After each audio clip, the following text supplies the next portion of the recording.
He met with healthcare providers and community leaders in Birmingham earlier today, and now he's meeting with a special group of doctors here. That's right. We're talking about the U.S. Surgeon General, and WIAT 42 News reporter Mike McClanahan is here now to tell us why exactly he's here in the States. Yeah, Mike, the Surgeon General stopped by. He's new on the post. He is, and he stopped in Birmingham first. He's headed to Anniston, or at least he was when I spoke with him, because as the Surgeon General, he is in charge of the public health corps doctors who are combating the Ebola epidemic in West Africa. And even though they're going to West Africa, they're training in Anniston.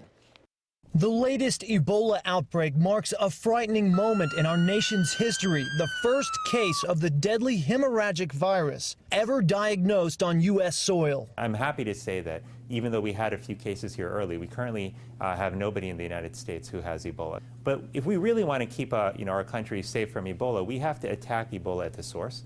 And right now the epidemic is taking place in West Africa. Treating Ebola without catching it takes a different level of precaution. The Center for Domestic Preparedness in Anniston is the nation's training ground for doctors with the Public Health Service Commission Corps. I'll be participating in some of the training with them and talking to them before they head out to Monrovia. The U.S. has strengthened its medical infrastructure in response to the Ebola threat by tripling lab capacity to process samples, training tens of thousands of healthcare workers how to deal with Ebola, and establishing 44 highly specialized response centers. Dr. Murthy says there are more Ebola vaccine trials running in West Africa than ever before. And we're going to learn a lot from these trials about what works and what doesn't work in terms of Ebola.